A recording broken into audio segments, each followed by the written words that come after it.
Bună, dragilor, și bine ați venit la o nouă citire. Dacă titlul te-a atras, înseamnă că ai aici cu siguranță un mesaj pentru tine. Îți mulțumesc pentru că mă urmărești, îți mulțumesc pentru că mi ești alături. Dacă vrei și tu astfel de citire, te invit oricând, cu drag, doar pe aplicația de tarot și astrologie, Cristina Zurba, disponibilă atât pe iPhone cât și pe Android. Hai să vedem așadar mesaje pentru tine în următoarele 24 de ore din momentul în care vezi această citire. Hai să vedem în plan personal, profesional, financiar, dar și surpriza. Hai să vedem mesaje. A început citirea, dragilor. În plan personal avem un drum pe care trebuie să-l faceți. Ia uite, avem 2 de spade, 3 de spade, 7 de cupe, 3 de bâte. Aici ceva s-a întâmplat. Da? Ceva s-a întâmplat și e ca și cum nu vrei să mai vorbești despre o durere, despre niște iluzii pe care ți le-ai făcut și s-au dovedit a fi contrare cu realitatea ta. De asemenea, ce mai văd aici e faptul că e posibil să nu vrei să mai comunici, fie cu o persoană care are mai multe opțiuni, fie este vorba despre cineva care nu vede lucrurile foarte clar, dar eu văd aici o lipsă de comunicare, dar și o decizie importantă pe care cineva o are de luat. Hai să vedem. În plan personal avem 7 de monede. Deci, uite, e un moment în care, nu știu, îți faci inventarul, vezi câți bani mai ai în cont, vezi ce mai ai prin casă. Poate pentru unii este, bineînțeles, și o perioadă în care vă concentrați mult mai mult pe ideea aceasta de trecut. E ca și cum analizați foarte mult trecutul.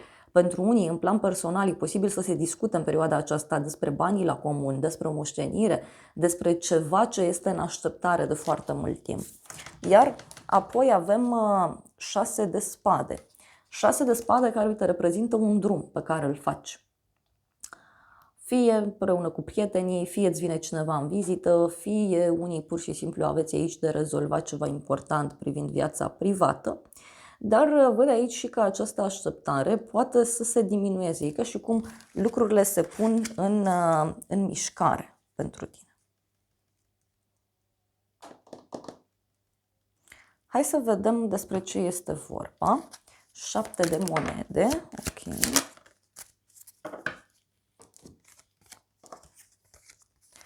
Pajul de cupe, 7 de spade. Deci o persoană care abordează lucrurile aici într-un mod imatur și parcă e cineva care fură, minte, care își urmărește interesul. E cineva care simte să dea un pas în spate. Uite, sunt și niște discuții ciudate aici legate de ideea de bani. Hai să vedem. 6 de spade. Împăratul și regina de spade. O legătură cu o zodie de aer, Gemeni, Balanță, Vărsător, dar și o legătură cu un berbec. Deci ce văd eu e că foarte curând tu primești o veste, fie de la acest cuplu, fie unii dintre voi faceți un drum împreună cu cineva și la drumul ăsta se ia o hotărâre foarte mare.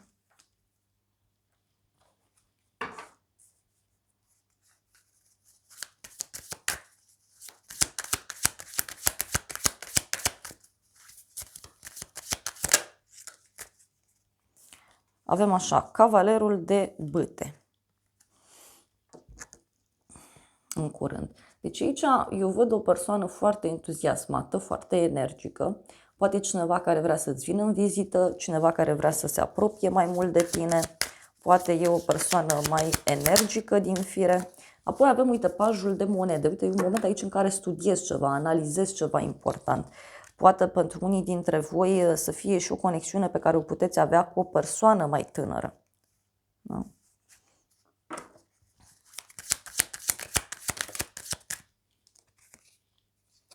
Patru de spade.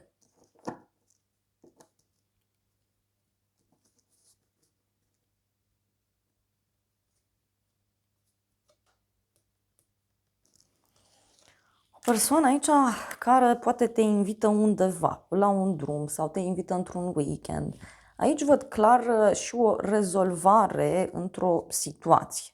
Dar, repet, e ceva aici ce apasă foarte greu.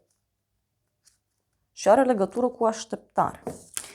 Pentru tine, din punct de vedere profesional sau financiar, avem 2 de monede. Nu știu, o perioadă în care schimbi bani, iei bani dintr-o parte, îi pui în cealaltă parte, negociezi cu cineva, reușești să-ți găsești un anumit echilibru din punct de vedere financiar. Hai să vedem.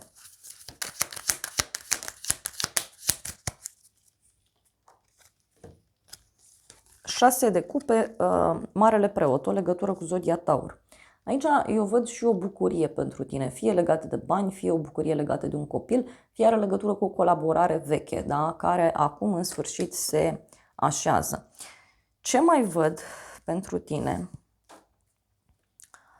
e faptul că e posibil ca din punct de vedere profesional să fie cineva care să-și dorească să se apropie mai mult de tine și să tatoneze terenul, să tot încerce.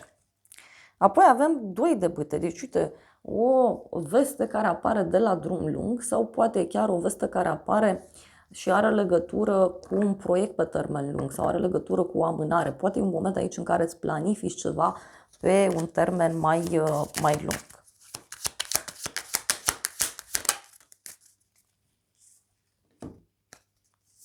Apoi avem așa, 9 de monede, pajul de spade.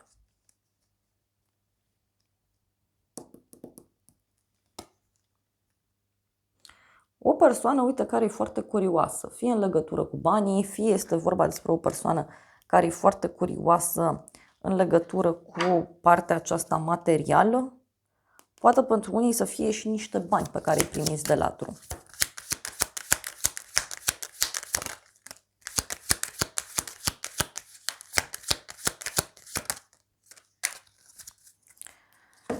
Și avem așa, 4 de monede, turnul, o legătură, uite, cu ideea aceasta de rupere bruscă, eliberare bruscă.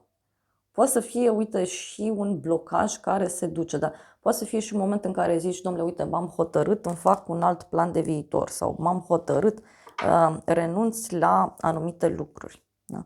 Uite, da, pentru unii, nu știu, poate să fie și o realizare foarte mare pe care o aveți în secret, dar în unele cazuri e ca și cum simțiți nevoia să mai luați o pauză, să mai dați un pas în spate de la ceva anume. Poate e ceva ce vă consumă. Surpriza, wow, surpriza e justiția și regina de cupe, o legătură cu o zodie de apă, rac, scorpion sau pești, dar mai avem aici, bineînțeles, și zodia balanță. Dragilor, surpriza are legătură cu o decizie pe care femeia asta o ia. Este o femeie bună, iubitoare, este vorba despre o femeie răbdătoare. Acum, poate tu ai de luat o hotărâre în legătură cu cineva apropiat ție, poate e vorba de o persoană de sânge, da, din familie, o rudă de sânge. Dar în alte cazuri, totuși, surpriza aici eu cred că are legătură și cu o persoană care vrea să-și facă dreptate sau poate chiar persoana asta ia o hotărâre. Pajul de bâte și 3 de monede. Surpriza. Uite, cineva aici e pregătit să lucreze alături de tine, să studieze alături de tine, să te ajute în legătură cu ceva anume. E o activitate aici foarte intensă, da? E o activitate care se face din pasiune.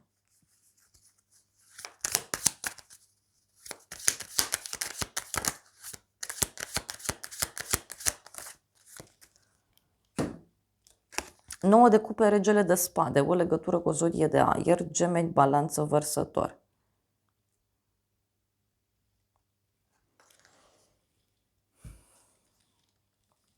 Pot fi și niște planuri pe care persoana asta și le face.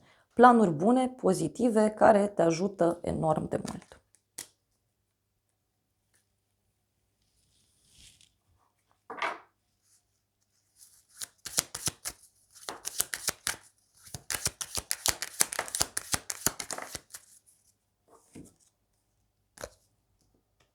Și avem așa, împărăteasa, 10 de cupe, o legătură cu zodia Taur, zodia balanță. Eu cred că surpriza are legătură cu o bucurie mare din partea acestei femei. Poate să fie o prietenă, poate să fie o rudă, poate, uite, dacă ești femeie și aștepți un răspuns, atunci acesta vine și este pozitiv și pur și simplu te umple cu bucurie. Poate să fie și o responsabilitate mare pe care cineva și-o asumă, dar poate să fie și o persoană care deodată își schimbă atitudinea. Da? Însă văd și un sfârșit, adică regina asta de cupe decide să iasă dintr-o situație, decide să închidă ceva anume.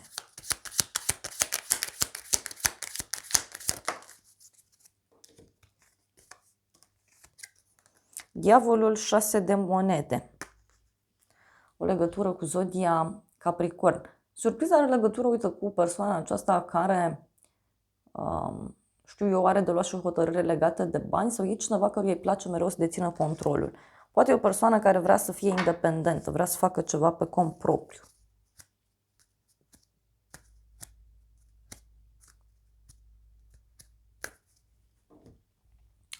Hai să vedem ce spune tarotul meu. Eu cred aici că e vorba de o surpriză frumoasă. Uite, tu vei avea o bucurie foarte mare, asta e surpriza. Deci vestea pe care o primești îți aduce foarte mari emoții, ai foarte multă bucurie, da? Și are legătură, uite, cu niște piedici. Piedici pe care tu le tot aveai și care e posibil să se dizolve, pur și simplu. Ia să vedem ce decizie. E o decizie pe care tu ți-o dorești foarte mult și pe care persoana aceasta o ia.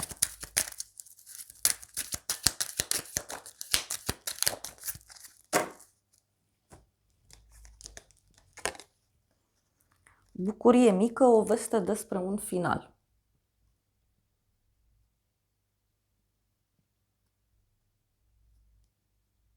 Surpriza aici, uite, are legătură cu un sfârșit. E ca și cum persoana aceasta pune punct la ceva anume, închide ceva. Ia să vedem încă un mesaj.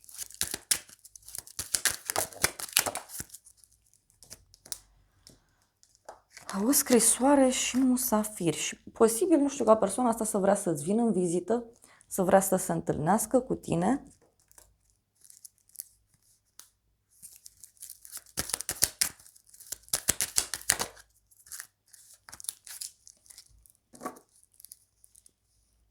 Uite, și sunt și niște vești bune. Pentru unii poate e ceva legat și de dragoste.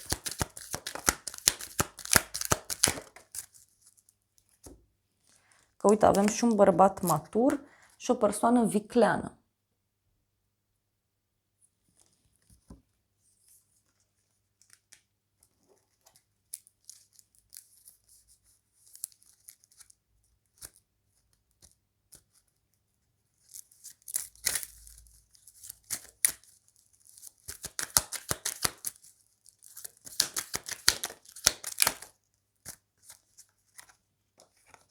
Și avem gelozie și veste bună.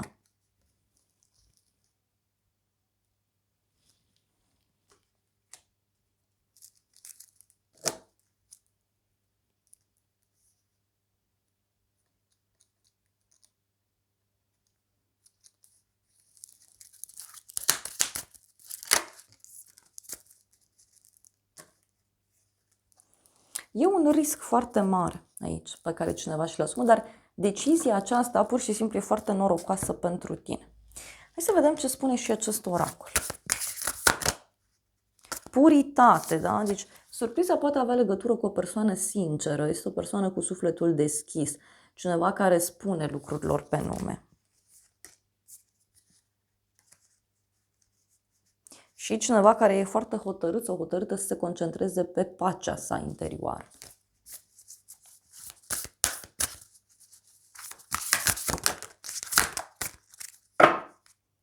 Și avem miracol sau miracole și abundență. Wow! Dragilor, surpriza aici, e clar, are legătură cu o veste foarte bună care ține de bani. Sau, uite, unii dacă așteptați un răspuns din punct de vedere profesional, acesta vine și este foarte pozitiv.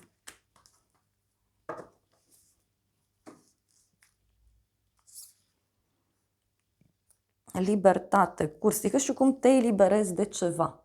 Și are vorba și de, și este vorba și de dragoste aici. Cumva lucrurile parcă se întrepătrund. Ai vrea un mesaj. Da, deci o persoană stilată, cineva care se eliberează. Poate să fie, uite, cineva care pune punct într-un mod diplomatic la o situație anume.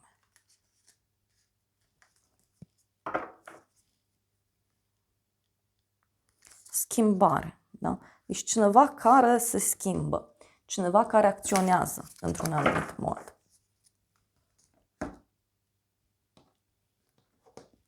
Hai să vedem ce zice acest oracol. Avem zodia Săgetător, deci aventură, pasiune, o persoană foarte deschisă la minte, o persoană sinceră și apoi avem Uranus, da? Planeta Uranus, planeta surprizelor. Eu cred că are legătură cu o surpriză mare legată de zona străinătății sau eu cred că are legătură cu o surpriză mare legată de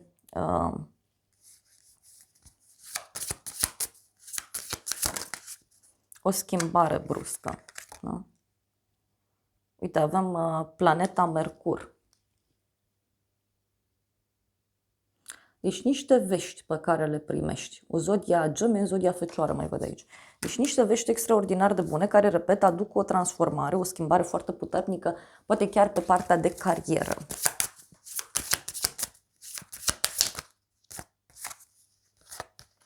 Avem zodia Berbec, zodia Capricorn.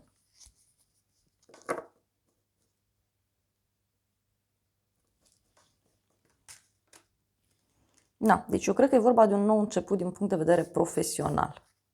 Da? Și, repet, e ca un noroc foarte mare pe care îl ai și care ține și de muncă, care ține și de dragoste. Deci prin persoana aceasta. Hai să vedem acum ce zice și acest oracol.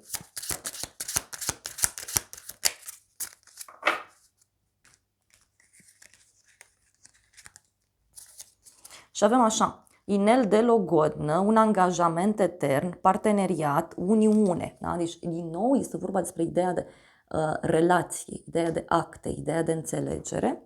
O separare, supărare, cuiva este dor de tine, cineva se gândește la tine, e o persoană care consideră că nu are un viitor sigur. Pentru unii poate să fie și o decizie legată de ceva ce voi iubiți foarte mult. Sau poate chiar auziți de această separare. Și avem așa, o iubire necondiționată, a oferi și a primi, iubire, afecțiune care se întoarce. E ceva aici ce ai făcut tu bun cândva și acum simt eu că e ca și cum ți se oferă. Însă avem o sabie și trandafirul, claritate, adevăr, revelație, onoare, protecție și determinare. Și o persoană onorabilă.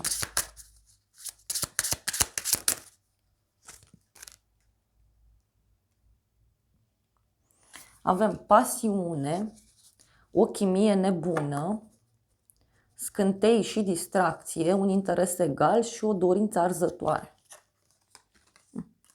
Dragilor, surpriza cred eu că are legătură cu o femeie care decide, nu știu, să închidă ceva, decide să facă ceva, dar e o situație care pe tine te eliberează.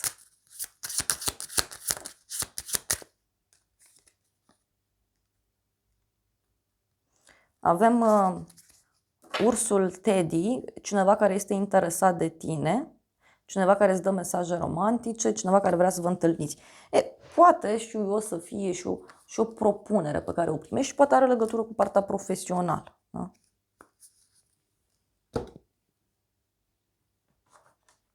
Hai să vedem ce spune acest oracol.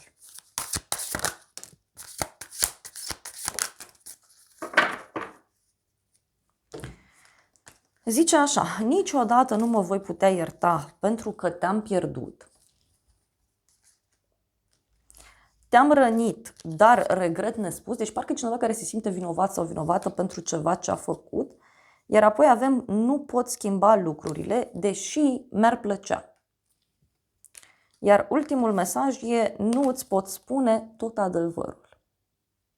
Deci ok, cineva care nu e dispus sau dispusă să-ți spună tot ce are. Meriți tot ce este mai bun. Na, parcă cineva care vrea să se recompenseze pentru ceva ce a făcut.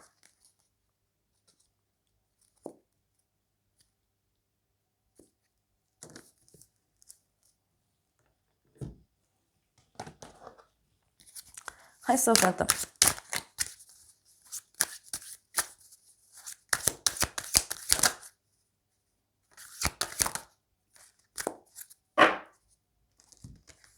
Și avem așa, coroană, glorie, regalitate, suveranitate, pasaj, călătorie, noutăți. Ei, eu cred că are legătură și cu o veste foarte mare, repet. parcă e cineva care are o decizie în mână, dar uite, din nou mi se repete acest mesaj, da? O eclipsă de soare, soartă, nou început și sfârșit. Deci e vorba de o resetare foarte puternică. Da, dragilor, acestea au fost previziunile de această dată. Eu vă mulțumesc pentru prezență, vă îmbrățișez cu drag, sper din suflet să vă fie de folos informațiile și să ne revedem cu bine și data viitoare. Eu vă doresc să aveți parte de o zi sau de o seară cât mai frumoasă.